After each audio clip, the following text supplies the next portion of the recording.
안녕하세요. 오늘 저희가 함께 들여다볼 자료는요. 시작부터 좀 세게 나옵니다. 네, 마음의 준비가 좀 필요한 자료죠. 맞아요. 신적은 존재랑 한 인간이 대화를 나누는 형식인데 여기서 다루는 주제가 정말 만만치 않거든요. 사랑, 인간 본성, 그리고 깨어남이라는 개념에 대한 이야기예요. 그래서 오늘의 미션은 이겁니다. 이 대화 속에 담긴 어쩌면 처음 들으면 고개를 갸웃하게 만들지만 곱씹을수록 삶의 관점을 막 뒤흔들 수 있는 그런 핵심 아이디어들을 제대로 한번 소화해보는 거예요. 특히 가장 논쟁적인 부분들이 있죠. 네, 그렇죠. 인류 최악의 악행조차 사랑에서 비롯됐다는 주장, 그리고 우리가 그토록 추구하는 깨달음이라는 게 사실은 이미 우리 안에 있다는 그 놀라운 반전, 이 두 가지를 좀 집중적으로 파헤쳐 보려고 해요. 맞습니다. 그래서 이 자료 전체를 꿰뚫는 아주 도발적인 질문 하나를 먼저 던져보면 좋을 것 같아요. 어떤 거죠? 우리 모두가 본질적으로 사랑이라면 도대체 왜 세상에는 그토록 끔찍하고 사랑스럽지 않은 일들이 벌어지는가? 오늘 우리의 대화는 바로 이 거대한 역설을 푸는 여정이 될 겁니다. 좋습니다. 그럼 바로 그 가장 불편한 지점부터 시작해보죠. 자료에서는 히틀러 같은 독재자나 잔인한 살인자의 행동조차 근본적으로는 사랑에서 나온다고 말해요. 네. 솔직히 말해서 저는 이 문장 처음 읽었을 때 책을 덮을 뻔했어요.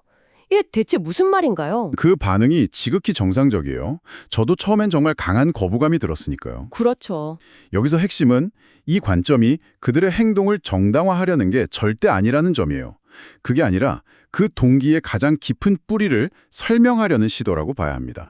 설명이다? 네, 자료에서는 무언가를 사랑하는 것과 올바르게 사랑하는 법을 아는 것은 완전히 다른 문제라고 딱 선을 긋거든요. 그 둘을 분리해서 봐야 한다는 거군요. 바로 그거죠.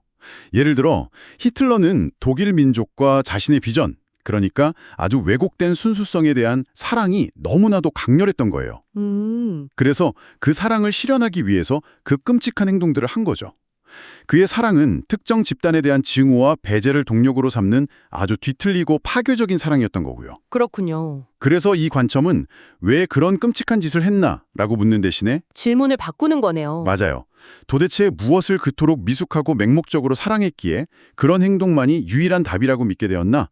이렇게 질문의 방향을 틀어버려요. 와, 질문을 바꾸니까 관점이 완전히 달라지네요. 그들의 행동을 용납하는 게 아니라 그 잘못된 사랑이 얼마나 위험할 수 있는지를 보여주는 거군요. 정확합니다. 그렇다면 이 왜곡된 사랑의 해독제는 뭘까요?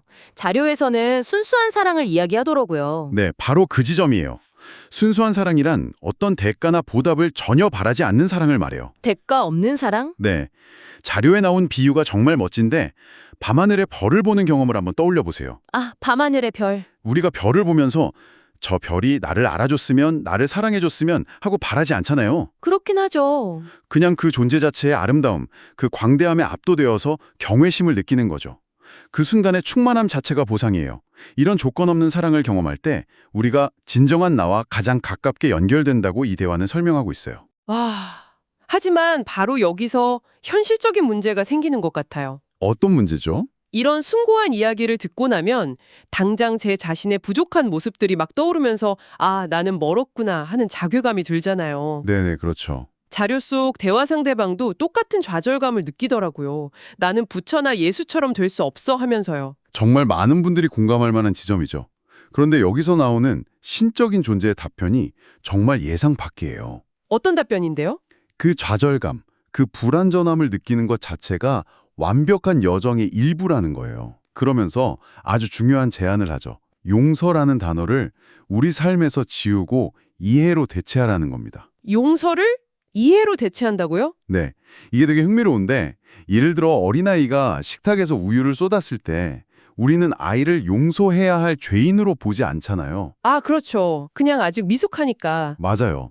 아직 근육 조절이 미숙하고 조심성이 부족해서 일어난 일이라는 걸 이해하죠. 마찬가지로 내가 실수를 하거나 다른 사람이 나에게 상처를 줬을 때 그들을 용서의 대상으로 놓는 순간 이미 나는 그들을 죄인으로 판단해버린 셈이 된다는 거예요. 와, 대신에 그 사람의 미숙함, 두려움, 고통을 이해하려고 노력하면 그 판단의 틀에서 벗어나서 연민의 시선으로 바라볼 수 있게 된다는 거죠. 이건 정말 강력한 관점의 전환인데요. 더 나은 사람이 되어야 해 하는 그 강박 자체가 어쩌면 우리를 더 힘들게 하는 걸림돌일 수 있겠네요. 바로 그거예요. 자료에서도 이게 필요의 문제가 아니라 바람의 문제라고 하던데요. 정확해요. 우리는 반드시 깨달아야 할 의무 같은 건 없어요. 그럴 필요는 없죠. 하지만 현재의 삶이 너무 고통스럽거나 불만족스러워서 지금과 다른 존재 방식도 있지 않을까 하는 호기심이나 바램을 가질 수는 있잖아요. 네, 그 가벼운 마음이 오히려 변화의 시작점이 될 수 있다는 거예요. 좋습니다. 그럼 그 바람을 가지고 새로운 존재 방식을 택한 사람, 그러니까 자신이 이미 깨어났다는 걸 아는 사람의 삶은 구체적으로 어떤 모습일까요? 자료에서 몇 가지 특징을 딱 정리해놨더라고요. 네, 있죠. 근데 솔직히 말하면 이걸 처음에 읽었을 때 숨이 턱 막혔어요. 그렇죠. 거의 성인군자가 되어야 할 목록이죠. 맞아요. 하나씩 짚어보면서 이야기 나눠볼까요? 첫째는 부정적인 생각을 마음에 오래 품지 않고 그 생각이 떠오르는 즉시 의식적으로 다른 생각으로 전환한대요. 이거는 훈련하면 어떻게든 될 것 같기도 해요. 그런데 두 번째부터가 진짜 어려워요. 자기 자신, 다른 사람들, 그리고 삶 자체를 있는 그대로 온전히 사랑한다. 삶의 어떤 것도 바꿀 필요가 없다고 느낀다. 네. 아니, 세상에 불합리한 게 얼마나 많은데 아무것도 바꿀 필요가 없다고 느낄 수가 있죠. 아주 날카로운 지적이에요. 여기서 말하는 건 아마 사회개혁에 대한 무관심 이런 거라기보다는 모든 현상이 존재해야 할 이유가 있다는 어떤 더 큰 그림을 받아들인다는 의미일 거예요. 아, 더 큰 그림. 그리고 세 번째는 방금 이야기 나눈 거죠. 용서를 이해와 연민으로 대체하는 것. 다른 사람의 죽음을 슬퍼하지 않고 그가 살았던 삶과 나눴던 기쁨을 축하한다. 물론 상실감은 느끼겠지만 죽음 자체를 비극으로 보지 않는다는 건데 사랑하는 사람의 죽음을 슬퍼하지 않는 게 과연 인간적일까요? 전통적인 관점에서는 정말 받아들이기 힘든 이야기죠. 삶과 죽음이 분리된 게 아니라 어떤 더 큰 순환의 일부라는 인식이 없다면 불가능한 태도일 거예요. 그렇군요. 그리고 마지막 다섯 번째가 가장 추상적으로 들릴 수 있는데 모든 것이 에너지와 진동임을 인지한다는 거예요. 아, 그 부분 솔직히 좀 뜬구름 잡는 소리처럼 들렸어요. 에너지, 진동. 이게 구체적으로 무슨 뜻이죠? 이걸 너무 어렵게 생각할 필요는 없을 것 같아요. 우리가 흔히 어떤 장소에 딱 들어갔을 때 여긴 분위기가 참 좋다거나 왠지 기운이 싸하다고 느끼는 것과 비슷해요. 아, 그런 느낌. 네, 눈에 보이지 않는 에너지의 흐름을 감지하는 거죠. 그래서 깨어난 사람은 자기가 먹는 음식, 보는 미디어, 그리고 자신의 생각과 말, 행동 하나하나가 어떤 진동을 만들어내는지를 의식하고 자신이 원하는 세상의 에너지와 조율한다는 거예요. 아, 부정적인 뉴스를 계속 보면서 긍정적인 에너지를 유지하긴 어렵다는 걸 아는 거군요. 바로 그런 거죠. 설명을 들으니 조금 이해는 가는데 솔직히 5가지 목록을 다 듣고 나니 처음에 그 좌절감으로 다시 돌아간 기분이에요. 이걸 대체 평범한 인간이 어떻게 다 해내죠? 이건 거의 초능력의 영역 아닌가요? 바로 그 지점. 이건 불가능해 라고 느끼는 바로 그 순간이 이 대화의 가장 중요한 클라이맥스로 넘어가는 문이에요. 네. 이 모든 걸 새로 배우거나 초능력을 얻어야 하는 게 아니라는 거죠. 그게 무슨 말이죠? 이 대화의 가장 큰 반전은 이겁니다. 당신은 방금 우리가 이야기한 이 5가지 행동을 이미 전부 다 해봤다는 거예요. 제가요? 에이, 설마요. 저는 누군가의 죽음을 축하한 적은 없는데요? 한번 잘 생각해 보세요. 혹시 살면서 정말 화나고 우울한 생각이 들었을 때 아니야, 이러지 말자 하고 억지로라도 다른 즐거운 생각을 하려고 애쓴 적 없으세요? 아, 있죠. 그게 첫 번째 항목이에요. 아, 사랑하는 반려동물이나 곤히 잠든 아이의 얼굴을 보면서 아무런 조건 없이 그냥 존재 자체만으로도 가슴 벅찬 사랑을 느껴본 순간은요. 그건 있죠. 당연히 있죠. 그게 두 번째 항목, 순수한 사랑이죠.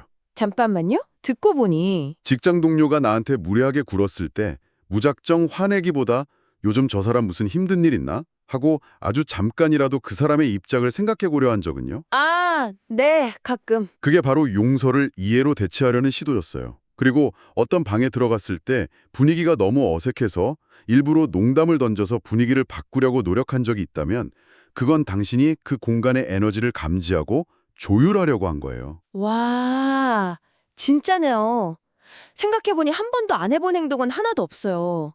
아주 가끔 아주 짧은 순간이었을 뿐이지 분명히 전부 경험해봤어요. 바로 그거예요. 이 자료가 말하는 핵심은 깨어남이 새로운 능력을 배우는 과정이 아니라는 겁니다. 아, 이미 우리가 가지고 있는 능력, 이미 경험해본 그 순간들을 인지하고 그것을 더 자주, 더 의식적으로 선택하는 문제라는 거죠. 선택의 문제다. 네. 자료 속 화자가 이걸 금연 경험에 비유해요. 수십 년간 담배를 폈지만 어느 날 이제 그만 하고 결심하는 순간 끊어내는 것처럼요. 능력의 문제가 아니라 선택의 문제라는 거죠. 그렇군요. 대각성이라는 그 거창한 말의 의미가 내가 이미 깨어 있었다는 사실을 깨닫는 것. 바로 그거였네요. 맞습니다. 목표가 저 멀리 있는 어떤 다른 존재가 되는 게 아니라 이미 내 안에 있는 나의 진짜 모습을 기억하고 그 모습으로 살기로 더 자주 결심하는 것. 네. 여정의 끝이 출발점과 같은 곳에 있었다는 걸 깨닫는 거죠. 자, 이 모든 이야기가 지금 이 방송을 듣고 있는 당신에게는 어떤 의미일까요? 오늘 우리가 살펴본 자료는 성장에 대한 우리의 관점을 완전히 뒤집어 놓는 것 같아요. 어쩌면 영적인 성장이란 닿을 수 없는 산 정상을 향해 땀 흘리면서 기어오르는 그런 고행이 아닐지도 모릅니다. 그 대신 잠시 멈춰서서 자신의 삶을 돌아보는 곳에 더 가까울 수 있어요. 그리고 비록 아주 짧은 순간이었을지라도 내가 이미 얼마나 지혜롭고 사랑이 넘치고 자비로운 존재였는지를 발견하고 인정해주는 거죠. 아, 그 빛나는 순간들을 찾아내고 그래, 이것도 나였지 하고 기억해주는 거예요. 마지막으로 이런 질문을 던져드리고 싶습니다. 만약 당신이 바꿔야 할 가장 큰 것이 당신의 행동이 아니라 당신 자신에 대한 인식 그 자체라면 어떨까요? 과거의 수많은 경험 속에서 당신이 이미 보여주었던 그 깨어난 모습들 중 오늘 하루 단 한 번이라도 의식적으로 다시 살아보기로 선택할 수 있는 것은 무엇이 있을까요?